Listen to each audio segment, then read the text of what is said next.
Hindi naman makapaniwala ang mga elder pati na rin ang mga Tower Master dahil sa biglang pagbabago ng opinyon ni Elder Jiu tungkol sa hatol ng ikalawang Young Master.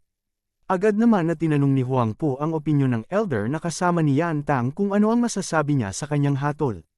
Natakot naman ang elder dahil alam niyang kapag hindi sila sumang-ayon sa sinabi ng Young Master na ito ay tiyak na ituturing silang kalaban nito. Kaya bago pa man siya makapagsalita ay agad naman siyang pinigilan ni Yan Tang at sinabi niya na siya na ang bahala sa pagsagot nito. Sinabi rin niya na huwag siyang mag-alala dahil alam niya ang katayuan ng kanilang pamilya sa usapin na ito. Agad naman na nagpahayag ng pagkabahala ang elder dahil alam niyang galit na galit ang kanyang Young Master sa Huang Po na ito, kaya pinaalahanan niya ito na kung ano man ang kanyang sasabihin ay maaaring magdulot ng gulo para sa kanilang pamilya. Agad naman na sinabi ni Yan Tang na alam na niya ito kaya huwag na dapat siyang mangamba. Napansin rin ni Yan Tang ang seryosong mukha ni Huang Po ngunit alam niyang kailangan niyang turuan ng leksyon ang mayabang na ito. Ngunit nagdesisyon muna siya na bago niya sabihin ang kanyang opinyon sa hatol na ito ay tinanong niya ang ating bida kung isa nga ba siyang husband-in-law ng sect na ito. Agad namang sinagot ito ni Joe Fan na oo. Tumawa naman si Yan Tang at kanyang sinabi na kung mag-asawa nga sila ng babae na ito ay dapat niyang halikan ito upang mapatunayan nila kung totoo nga ang sinasabi niya. Nainis naman si Joe Fan dahil alam niyang niloloko lang siya ng kumag na ito, kaya tinanong niya na lang ito kung nais niya ba na mabugbog. Ngumiti naman si Yan Tang at kanyang sinabi na alam niyang kailangan nila ng suporta niya kaya kung hindi niya hahalikan ang babae na ito ay hindi siya tutulong sa kanila. Nagulat naman ang ibang mga elder nang marinig nila ito. Kahit na ang elder na kasama niya ay nagulat rin dahil talagang nagawa pang magbiro ng kanyang Young Master kahit na nakasalalay ang hinaharap ng kanilang pamilya sa sasabihin niya. Napansin naman ito ni Yan Tang kaya muli niyang sinabihan ng elder na kailangan niyang magtiwala sa kanya dahil alam niya kung ano ang ginagawa niya. Bigla namang napatigil si elder ba dahil ngayon lamang niya nakita si Yan Tang na ganito kaseryoso. Kaya wala na siyang nagawa pa kundi magtiwala sa kung ano man ang sasabihin niya. Agad naman na inutusan ni Yan Tang si Joe Fan na kailangan na niyang bilisan ang paghalik sa kanyang asawa. Nainis naman si Joe Fan dito ngunit sa huli ay wala na siyang magawa kundi sundin ito. Kaya agad na niyang hinalikan si Dandan sa mukha. Namula naman ang mukha ni Dandan dahil sa ginawa ng ating bida. Agad naman na sinabihan ng ating bida si Yan Tang na hindi niya alam kung ano ang nais niyang mangyari ngunit ginawa na niya ito kaya dapat na siyang maging seryoso sa sasabihin niya. Napatawa naman ng malakas si Yan Tang at kanyang sinabi na sasabihin niya ang ginawa niya kay Ning-er upang tuluyan na siyang kalimutan nito. Nang marinig ito ng mga elder ay nagtaka naman sila kung magkakilala ba ang dalawa na ito. Agad naman na inutusan ng ating bida si Yan Tang na kailangan na niyang magbigay ng kanyang opinyon. Agad naman na sinunod ito ni Yan Tang at kanyang sinabihan ang ikalawang Young Master hanggat nabubuhay siya sa mundo na ito ay hindi niya susuportahan ang kumag na ito. Kaya sinabi niya na sa ngalan ng kanilang pamilya ay hindi makatarungan ang kanyang naging hatol. Nagalit naman ang ikalawang Young Master dito ngunit wala na rin siyang nagawa kundi tanggapin ito. Binyantaan niya rin si Yan Tang na talagang matapang siyang bata, hindi naman natakot si Yan Tang dito dahil alam niyang walang magagawa ang kumag na ito sa opinyon niya.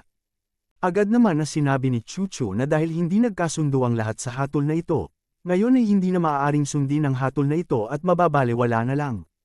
Agad naman na sumigaw si Huang Po kung sino ang nagsabi na tapos na ang pagbibigay ng boto, tinanong rin niya ang sect leader kung nalimutan na ba niya na hindi pa nagbibigay ng opinyon ang Regent State tungkol sa hatol na ito. Agad naman na sinabihan ni Joe Fan ang Young Master na sa oras na tinanggap niya ang pagiging judge ng pagtitipon na ito ay na-forfeit na niya ang kanyang karapatan para bumoto. Mas lalong nainis naman si Huang Po dahil nakialam na naman si Joe Fan sa usapan na ito. Alam niya rin na kung wala ang pakialamero na batang ito dito, kanina pa natalo ang Huayu Towers sa pagtitipon na ito. Kaya ipinangako niya na siya mismo ang papatay sa kanya kapag nagkaroon siya ng pagkakataon mamaya. Agad naman na sinabi ni Joe Fan na kung hindi nila gusto ang resulta na ito ay may imumungkahi siyang laro para sa kanila. Sinabi rin niya na para maging patas ang laro na ito ay kailangan munang ibigay ni Elder Yan ang antidote sa mga Tower Master. Pagkatapos nito ay maaari nilang kunin ang kahit anong kayamanan ng pagmamay-ari ng pamilya na ito maliban na lang sa Budi Roots kapag nanalo sila. Hindi naman pumayag si Elder Yan sa laro na ito at kanyang sinabi na hanggat hindi kasama ang Budi Roots bilang gantimpala ay hindi nila tatanggapin ito. Bigla namang sinabi ni Joe Fan na kung gusto niya talagang makuha ang kayamanan na ito ay mayroong paraan siya na nalalaman. Ngunit sinabi rin ni Joe Fan na dahil pagmamayari ng Huayu Tower ang kayamanan na ito ay hindi nila maaaring kunin na lang ito ng walang kapalit. Nagtaka naman ang elder at kanyang tinanong kung ano ang ibig niyang sabihin. Nagsaad naman si Joe Fan na madali lang ito, dahil malapit na rin ang pagsisimula ng 100 Peel Ceremony ay maaari nilang gamitin ang kompetisyon na ito. Pwede nilang gawin na gantimpala ang Budi Roots at kung sino man ang manalo sa kompetisyon na ito ay makukuha ang gantimpala na ito. Natuwa naman si Elder Yan dahil alam niyang pabor sa kanya ang laro na ito. Kaya agad na lang siyang pumayag dito. Naisip naman ni Huang Po na pabor sa kanila ang kompetisyon na ito dahil si Elder Yan na ang pinakamagaling na tagagawa ng gamot sa kanilang imperyo.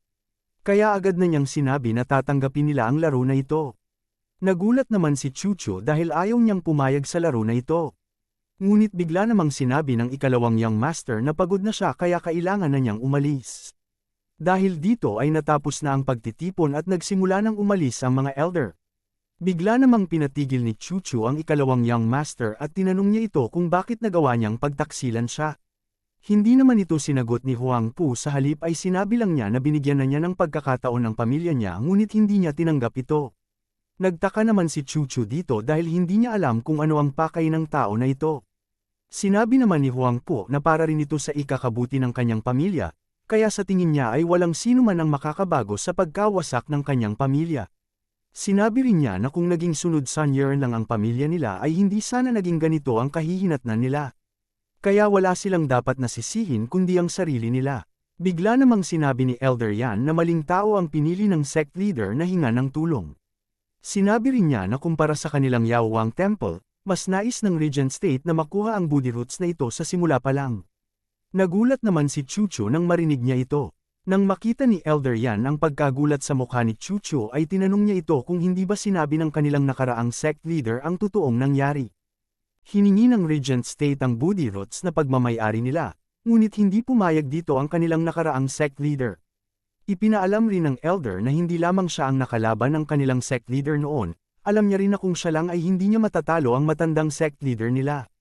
Ngunit dahil sa tulong na ibinigay ng Regent State na pagpapadala ng isang master na nasa peak ng Heavenly Realm ay natalo nila ang kanilang sect leader. Nagulat naman si Chuchu nang marinig niya ang mga impormasyon na ito. Agad naman na naglakad paalis ang Elder at kanyang sinabihan si Chuchu na talagang tanga siya, dahil sa kalaban pa siya mismo humingi ng tulong. Ang malala pa, ito ang pamilya na bumugbog sa kanilang sect leader. Tinawanan rin niya si Chuchu dahil talagang inakala niya na tutulungan siya ng Huang Pu na ito kahit na magkaibigan sila simula pa ng kabataan nila. Kaya nasabi na lang niya na siya mismo ang nagdala ng kamatayan sa kanilang pamilya. Pagkatapos nito ay agad nang umalis si Elder Yan. Napuno naman ng pagkainis si Chuchu dahil hindi niya inakala na siya mismo ang nagbigay ng pagkakataon sa mga taksil na ito na wasakin ang kanilang pamilya. Sa kabilang banda, natigil naman sila Joe Fan at Dandan nang makita nila sila Yan Tang at Elder Jiu sa labas ng silid. Natakot naman si Dandan dito ngunit agad naman siyang pinaalis ng ating bida at sinabihan niya ito na kailangan na niyang umalis. Nagsaad naman si Dandan na siya na ang nagmamay-ari sa kanya kaya hindi niya alam kung bakit masama ang pagtrato sa kanya ng ating bida. Napahawak naman si Joe Fan sa kanyang mukha dahil talagang inakala ng babae na ito na totoo ang mga sinabi niya kanina. Kaya sinabi na lang niya na ginawa lamang niya ang lahat ng iyon upang maligtas ang kanilang pamilya. Kaya agad niyang sinabihan si Dandan na huwag na niyang sasabihin ito sa hinaharap dahil hindi sila mag-asawa. Pagkatapos nito ay agad nang naglakad paalis si Joe Fan. Agad naman na sinabi ni Dandan na kung natatakot si Song Yu sa mga elder na ito dahil sa pangbabastos niya kanina sa kanila ay maaari silang tumakas ngayon paalis dito. Nagsaad naman si Joe Fan na hindi siya tatakas sa mga ito dahil nais niya lang makausap ang mga ito. Kaya agad na siyang naglakad papunta sa kanila. Inutusan rin niya si Dandan na dapat na niyang kalimutan ang nangyari sa araw na ito pati na rin ang pagiging mag-asawa nila. Nalungkot naman si Dandan nang marinig ito at agad na lang siyang umalis. Tinawag ni Joe Fan ang atensyon ng lahat at kasabay nito ay sinuot rin niya ang singsing niya sa kanyang kamay. Ngumiti rin siya at kanyang sinabi na matagal na rin silang hindi nagkita. Natuwa naman si Yan Tang at kanyang sinabi na tama nga ang hinala niya na siya nga ito. Naalala rin ni Yan Tang ang sinabi niya sa kanya noon, dahil kung hindi siya tinawag na duwag ni Joe Fan ay tiyak na hindi siya maniniwala na siya nga ito. Agad rin na biniro ni Yan Tang si Joe Fan kung nasaan na ang kanyang asawa kanina. Nainis naman dito ang ating bida at kanyang sinabi na tigilan na niya ito. Bigla namang nagsalita si Elder Gio at kanyang tinanong kung ano ang nais gawin ni Joe Fan sa mga oras na ito. Tinanong rin niya ito kung alam niya ba na naging kaaway na nila ang Regent State dahil sa ginawa nila kanina. Nagulat naman si Long Nui nang marinig niyang tinawag ni Elder Gio na brother ang tao na ito, kaya napatanong na lang siya kung siya ba si Joe Fan. Nagulat naman si Elder Ba at pati na rin ang kapatid niya dahil hindi nila inakala na si Joe Fan pala ang tao na ito. Agad naman na sinabi ni Yantang na siya nga si Joe Fan, ngunit tinanong rin niya ito kung ano ang intensyon niya kung bakit kinalaban nila ang Regent State kanina. Kaya tinanong niya ito kung ano ang rason kung bakit niya nagawa ito. Agad naman na sinabi ni Joe Fan na sila ang mga tao na pinagkakatiwalaan niya. Kaya hindi niya magagawang ilagay ang kanilang pamilya sa panganib ng walang rason. Seryosong sinabi rin niya na mas mabuti pang maging alerto sila sa paparating na panganib kaya mas magandang gumawa sila ng plano. Nagtaka naman ang mga ito sa kung ano ang nais ipahiwatig ni Joe Fan. Agad naman na sinabi ni Joe na hindi ba nila alam na gustong pag-isahin ng Regent State ang 7 pamilya ng imperyo. Napasigaw naman ang mga ito nang marinig nila ang sinabi ng ating bida, hindi rin makapaniwala ang mga ito dahil ngayon lamang nila naisip na posible pala ito. Kaya tinanong nila si Joe Fan kung paano niya nalaman ito. Agad naman na sinabi ni Joe Fan na hindi niya nalaman ito, sa katunayan ay hula niya lang ito sa ngayon. Sinabi rin niya na noong dumating ang Huangpu na ito ay umarte ito bilang isang mayabang na bata. Sa katunayan nga ay hindi pa nagbigay galang ang kumag na ito sa kanilang mga elder. Ngunit habang nangyayari ang pagtitipon ay doon nagsimula ang pangloloko ng kumag na ito. Ang katunayan dito ay ang pagpapahiya niya sa Huanhao Mansion sa harap ng ibang pamilya. Dahil sa ginawa niyang ito ay 2 layunin ang nakamit niya. Ang una ay ang pagpapahina niya ng autoridad ng Huayu Tower sa harap ng ibang pamilya habang gumagawa rin siya ng hidwaan sa pagitan ng Huayu Tower at ng Jianhao Mansion. Ang pangalawang layunin niya ay upang maghati sa 3 kategorya ang 7 pamilya. Ang masunurin na pamilya, ang hindi masunurin at ang pangatlo ay ang oportunista. Napagtanto rin niya na ang nasa masunurin na pamilya ay ang Yuming Valley at ang Yaohuang Temple. Sa kabilang banda naman ay nasa hindi masunurin na pamilya ang Huayu Tower, Qianlong Pavilion at ang Jianhao Mansion. At ang Misty Forest naman na pamilya ay masasabi ng ikalawang Young Master na nasa oportunista na kategorya. Hindi naman makapaniwala ang lahat na ito pala ang nais gawin ng Regent State sa kanilang mga pamilya. Nagsaad naman si Joe Fan na base sa mga impormasyon na ito, masasabi nila na nais talagang pag-isahin ng Regent State ang 7 pamilya sa ilalim ng pamumuno nila. Ipinaalam rin ni Joe Fan na sa ngayon, ang bawat pamilya nila ay nasa listahan na ng mga pamilya na unang wawasakin ng Regent State. Kaya pinayuhan niya ang mga ito na sa halip na magpatalo sila na hindi man lang lumalaban. Mas mabuti pang lumaban na lang sila sa huli kahit na ikamatay man nila ito. Naging seryoso naman ang lahat dahil napagtanto nila na ito na pala ang isa sa mga hakbang na nais gawin ng Regent State. Kahit na si Yantang ay hindi makapaniwala na ito pala ang nais gawin ng mayabang na Huangpu na ito. Napagtanto rin niya na ito pala ang dahilan kung bakit galit na galit sa kanya ang kumag na ito kanina. Kahit na si Elder Gio ay napaisip rin na mukhang may basbas ng Regent State ang pagpunta ng Huangpu na ito dito sa Huayu Tower. Kaya pala sa simula pa lang ay hindi na ito nagpakita sa kanila ng paggalang dahil balak nilang maging pinuno nila. Ang malala pa ay umarte pa na parang tanga lang ang ikalawang Young Master ngunit ang layunin pala nito ay malaman kung sino ang kalaban ng kanilang pamilya at ang mga kakampi. Kaya nasabi na lang nila na kung tama nga ang sinasabi ni Joe Fan na ito, sa hinaharap ay magdedeklara na ng digmaan ang Regent State laban sa kanila at tiyak na sila mismo ang unang aatakihin ng mga ito hanggang sa mapag-isa nila ang lahat ng pamilya. Nagsaad naman si Long Nui na kahit maaaring totoo ang lahat ng ito, sa ngayon ay hula pa lang ito ni Joe Fan. Ngunit kung hindi man maging totoo ang sinabi ni Joe Fan ay naging kalaban lang nila ng Regent State ng walang rason. Nagsaad naman si Joe Fan na tama nga ang kanyang sinabi. Sa katunayan ay maaari nga ito ang sitwasyon nila ngayon. Ngunit kailangan nilang isipin ng mabuti kung alin ang mas makakabuti sa kanila. Dahil mas magiging maganda na nakahanda na sila sa maaaring mangyari lalo pat malakas na pamilya ang Regent State. Sinabi rin ni Joe Fan na kung siya lamang ang masusunod at may sapat na lakas lamang siya ay siya na mismo ang wawasak sa pamilya na ito upang mapanatiling ligtas ang Lu Clan. Namangha naman si Elder Gio dahil talagang matalino at matapang ang bata na ito. Naging seryoso naman si Yantang at kanyang sinabi na sa ngayon ay dapat nilang taasan pa ang kanilang pagbabantay upang hindi sila mahulog sa mga patibong ng Regent State na ito.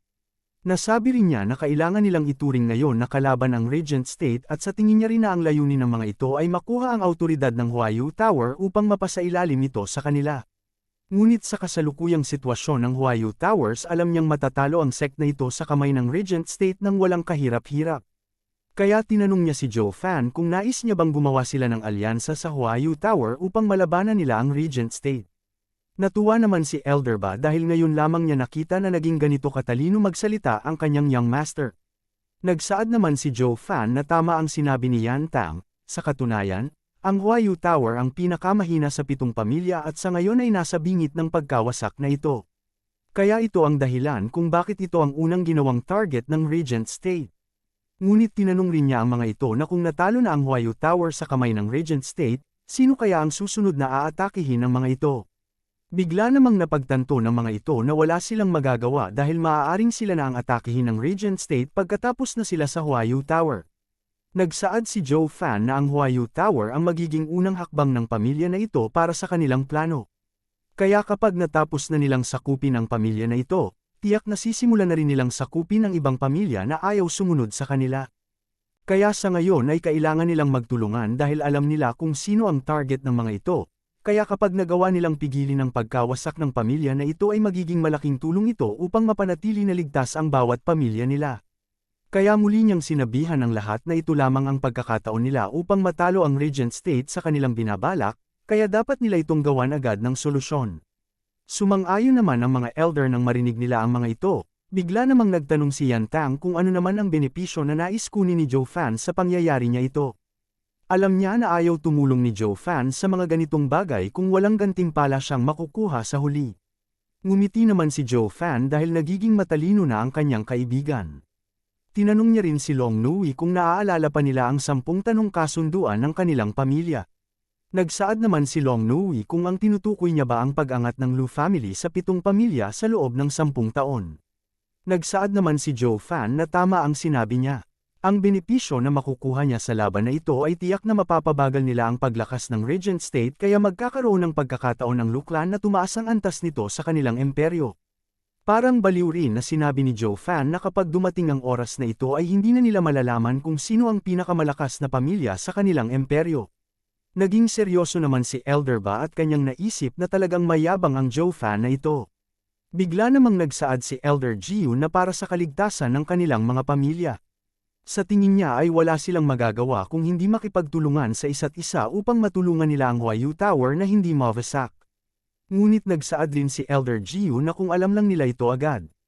Sana ay napaghandaan nila ang plano na ito upang mas maging mataas ang pagkakataon na manalo sila sa laban na ito. Sinabi naman ni Yan Tang na isang maling desisyon ang ginawa ni Zhou Fan sa pagmungkahi niya ng laro na ito sa mga kalaban. Alam rin niya na wala silang laban kay Elder Yan pagdating sa paggawa ng gamot kaya mas mataas ang pagkakataon ng mga ito na makuha ang booty root sa Huayu Tower. Nagsaad naman si Zhou Fan na kahit siya ay ayaw niya itong gawin, ngunit ito lamang ang paraan upang umatras muna ang mga ito sa pagwasak sa Huayu Tower. Sinabi rin niya na maganda na rin ito dahil makukuha ng Huayu Tower ang antidote sa lason at kasabay nito ay makakapaghanda sila kahit papaano. Ipinangako rin ni Zhou Fan na hindi nila kailangang mangamba sa laro na ito. Dahil hanggat tulungan lang siya ng mga ito sa hinaharap ay tiyak na mananalo sila sa laro na ito. Nagulat naman si Elder Jiu nang marinig niya ito kaya tinanong niya ang ating bida kung may plano na ba siyang nagawa para dito. Tumawa naman si Zhou Fan at kanyang sinabi na isang alchemy lamang ang laro na ito kaya siya na ang bahala sa pagtalo kay Elder Yan. Nainis naman si Yan Tang dito at kanyang sinabi na isang 7th grade alchemist si Elder Yan kaya tinanong niya kung ano ang magiging laban niya sa kanya. Alam rin ng mga ito na si Elder ang nag-iisang 7th grade alchemist ng imperyo na ito. Siya rin ang number 1 na peel refiner ng kanilang pamilya. Kaya masasabi nila na isa siya sa pinakamalakas na alchemist sa kanilang kontinente at walang sino man ang makakatalo sa kanya sa paggawa ng gamot. Kaya nagulat na lang si Elder Jiu dahil mukhang pinapahiwatig ni Zhou Fan na magkasinggaling lamang sila ng Elder Yan na ito. Kahit na si Yan Tang ay hindi makapaniwala na may kakayahan si Zhou Fan na maging kasinggaling ni Elder Yan sa larangan ng alchemy. Alam niya rin na sa simula pa lang ay marunong nang gumawa ng gamot si Zhou Fan ngunit hindi niya inakala na magkasinggaling lang sila ng elder kahit nasa bata niyang edad. Tumawa naman si Joe Fan at kanyang sinabi na huwag nilang isipin na isa siyang magaling na alchemist dahil gagawin lamang niya ang kanyang makakaya sa laro na ito. Ang isang alchemist ay may 3 kwalifikasyon upang makagawa ng isang gamot. Ang una ay ang kanyang cultivation, ang kanyang teknik sa paggawa ng gamot at ang huli ay ang apoy na gagamitin niya sa paggawa ng gamot. Ang cultivation ay kailangan upang magamit ng alchemist ng mabuti ang paggamit niya ng kanyang apoy. Samantala, ang bawat pamilya naman ng alchemist ay may sariling secret o mga paraan ng kanilang paggawa ng gamot. Ang huli naman, ang pinakaimportante ay ang apoy na siyang gagawa ng gamot na ito. Nasabi rin ni Joe Fan na kahit hindi niya alam kung gaano kalakas ang apoy na taglay niya, alam niyang sapat na ito upang manalo sa kompetisyon na ito. Kaya gagamitin niya ang apoy na ito upang makagawa ng isang gamot na nasa antas ng 7th grade. Nagtanong naman si Elder Gio na kung ano naman ang gagawin ng ating bida kung mabaygo man siya na manalo sa kompetisyon na ito. Agad naman na sinabi ni Joe na kung mangyari man yon ay nanakawin niya mismo kay Elder Yan ang Booty Roots.